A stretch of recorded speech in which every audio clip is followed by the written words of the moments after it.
اعوذ باللہ من الشیطان الرجیم بسم اللہ الرحمن الرحیم۔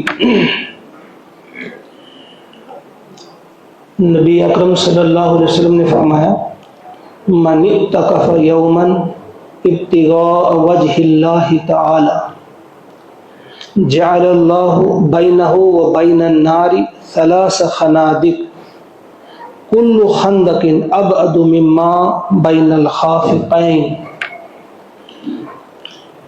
حضور علیہ الصلوۃ والسلام کا ارشاد ہے، جس نے ایک دن کا اعتکاف کیا اللہ تعالیٰ کی رضا حاصل کرنے کے لیے، یعنی صرف اللہ کی رضا حاصل کرنے کے لیے صرف ایک دن کا اعتکاف جس نے کیا، اللہ تعالیٰ اس کے اور جہنم کے بیچ 3 خندقوں کا فاصلہ کر دیتا ہے، یعنی جہنم اتنی دور ہو جاتی ہے اس سے جتنی 3 خندقیں، اور یہ ایک خندق کتنی بڑی ہے؟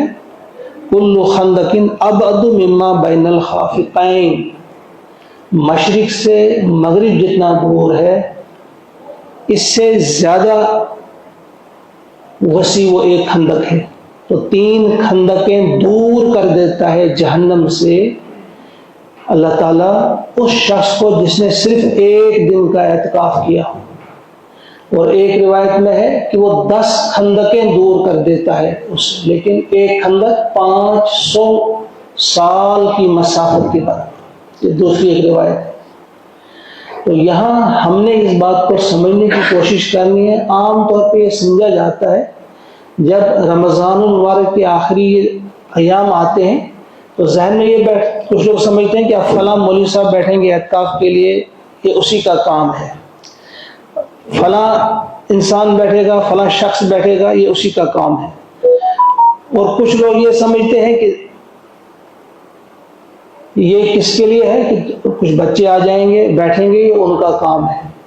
تو یہاں یہ سمجھنا ہے کہ اعتکاف کی اہمیت کتنی ہے کہ یہ انسان کو جہنم سے دور کر دیتی ہے، اور اعتکاف کی اہمیت اس سے بھی ہم سمجھ سکتے ہیں کہ پیارے نبی صلی اللہ علیہ وسلم نے 9 رمضان پائے اور ہمیشہ آپ نے اعتکاف کیا۔ آپ نے ایسا نہیں کہا کہ ایک بار اعتکاف کرو بس، نہیں، ایک بار آپ کو قضا ہوئی، اس کا اگلے سال آپ نے 20 دن کا اعتکاف کیا، پچھلے سال کی قضا آپ نے پوری کی۔ اسی طرح سے ایک اور روایت ہے،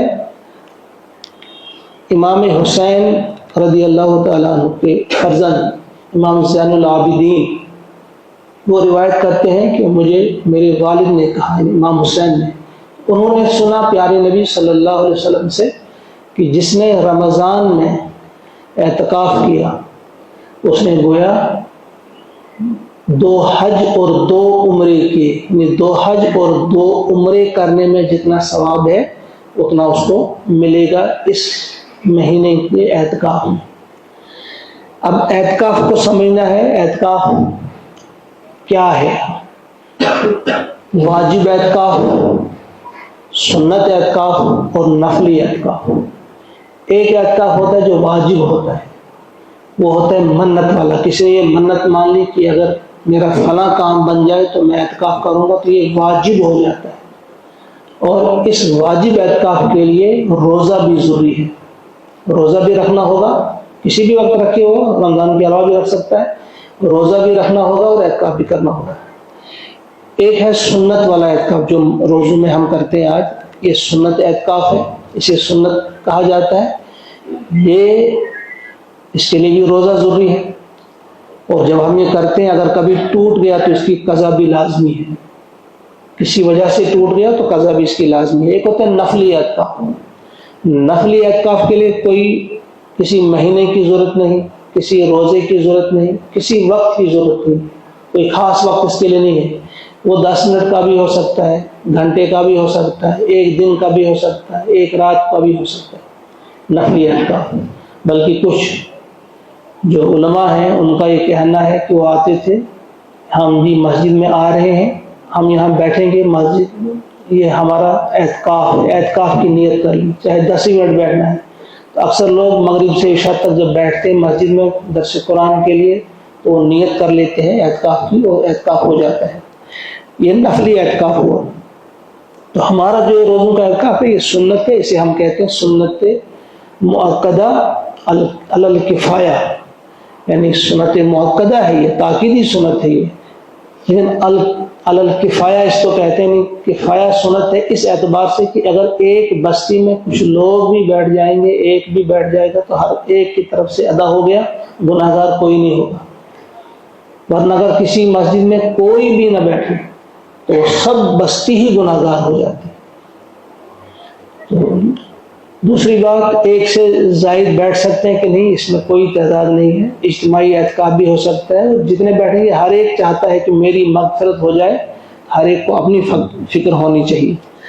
تو کچھ اس میں جو چیزیں ہیں، طریقہ کیا اس کا بیٹھنے کا ہے۔ پہلی چیز 20 رمضان المبارک، جیسے کل ہوگا 20 رمضان المبارک، تو کل کا افطار اس شخص کو یہی کرنا ہوگا جس نے اعتکاف کرنا ہوگا، یہ ذہن میں رہے، یعنی اس کو پہلے ہی آنا ہے، افطار وقت سے پہلے ہی، اور نکلے گا کب؟ جس وقت عید کا اعلان ہوگا کہ چاند نظر آ گیا، اس وقت جا سکتا ہے۔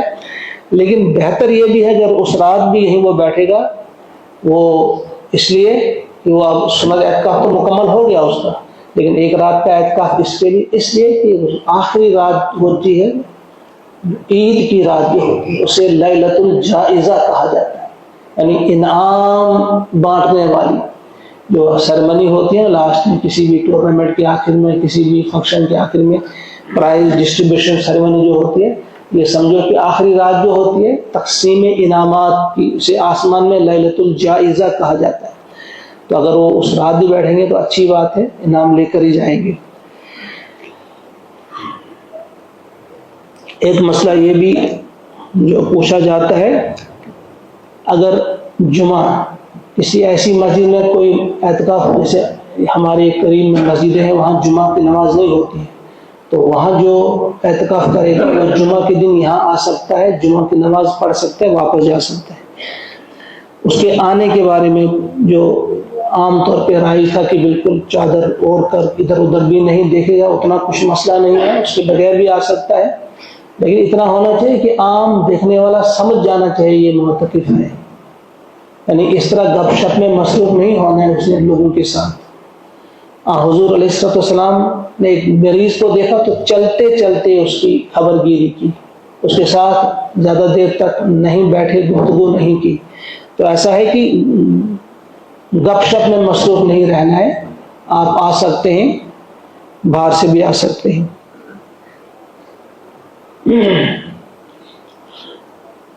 پھر مسجد میں پردے جو لٹکائے جاتے ہیں، کیا یہ ضروری ہے؟ ان کے لیے بھی سوال۔ یہ بھی کوئی ضروری نہیں ہے پردے لٹکانا، بلکہ کچھ لوگ کہتے ہیں مت لٹکایا کرو، کیونکہ پردے لٹکا کر اکثر جوان جو اندر موبائل کے ساتھ کھیلتے رہتے ہیں۔ تو یہ احساس ہونا چاہیے جو بھی معتکف ہوگا، ایک ہوتا ہے معتکف، یہ بھی یاد رکھیے، معتکف اس جگہ کو کہتے ہیں جہاں اعتکاف کرنے والا بیٹھتا ہے، اسے معتکف کہیں گے۔ تو معتکف ہوا اعتکاف کرنے والا۔ معتکف جو ہے وہ موبائل کا جائز استعمال کر سکتا ہے، یعنی جائز استعمال سے مراد یہ ہے کہ کوئی خاص چیز اسے پڑھنی ہوگی جو اس پہ اس کو ملے گی تو اس کے لیے وہ استعمال کر سکتا ہے، یا کوئی خاص چیز کو گھر سے منگوانی ہوگی تو گھر بھی فون کر سکتا ہے، کوئی چیز منگوانی ہو، کوئی دوائی منگوانی ہے، کوئی کپڑے وغیرہ منگوانے، وہ بھی کر سکتا ہے۔ البتہ غیر ضروری استعمال جو ہے موبائل کا، یہ قطعاً جائز نہیں ہے، درست نہیں ہے۔ نیت کیا ہے اس کے لیے نیت کیا ہے؟ گھر سے آپ نکلے تو نیت ہی نیت ہے، زبان سے کوئی الفاظ بولنے کی کوئی ضرورت نہیں ہے، آپ آ گئے تو اعتکاف شروع ہو گیا۔ ایک اہم چیز ہے، معتکف جو بھی ہوگا، اعتکاف کرنے والے جو بھی ہوں گے، وہ اپنے یار دوستوں کی چوکری لگا کر وہاں جو گفتگو کرتے ہیں، گپے مارتے ہیں، اس سے اعتکاف پر اثر پڑتا ہے۔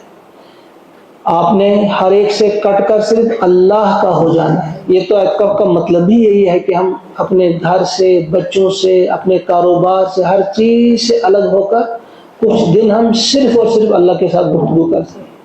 بس نوافل میں مصروف رہیں گے، تلاوت میں مصروف رہیں گے، اذکار اور دعا میں مصروف رہیں گے، یہ بہتر صورت ہے اعتکاف کرنے والے کی۔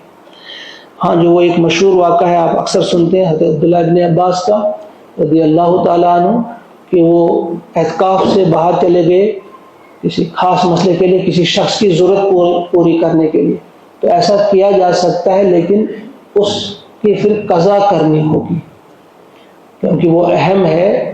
خاص طور سے کسی کا کوئی جھگڑا ہو، اس کو ختم کرنا ہو، کوئی اور مسئلہ ہو، کسی کی ضرورت پوری کرنی ہو، کوئی بھوکا ہو اسے کچھ کھلانا ہو، اسے کہیں سے کچھ لا کر دینا ہو، کوئی خاص ضرورت کسی کی ہو، انسان اس وقت اعتکاف توڑ سکتا ہے، لیکن اس کی قضا بعد میں کرنی ہوگی، گناہ سے نہیں ہوگا۔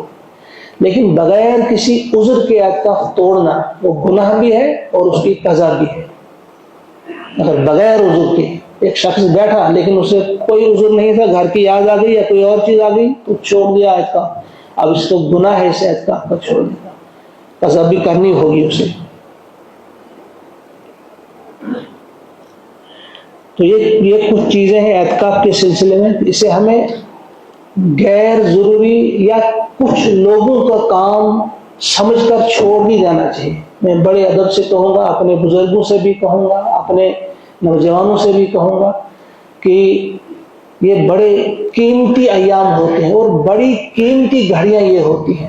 وقت نکالیے، ہر ایک سے کٹ کر اللہ کے ساتھ راز میں مصروف رہیے، اپنے دل کی باتیں اللہ سے کیجیے، کیا مانگنا ہے وہ بھی مانگ لیجیے، اور اللہ سے کیا آپ پانا چاہتے ہیں وہ پا لیجیے، آپ یقیناً آپ کی دعائیں ضرور قبول ہوں گی۔ اللہ تعالی ہمیں توفیق عطا فرمائے کہ اس اعتکاف کی جو صحیح روح ہے اس کو ہم سمجھنے میں کامیاب ہو جائیں۔ ربنا آتنا فی الدنیا حسنۃ وفی الآخرۃ حسنۃ وقنا عذاب النار۔ ربنا تقبل منا انک انت السمیع العلیم۔ سبحان ربک رب العزۃ عما یصفون وسلام علی المرسلین والحمد للہ۔ السلام علیکم۔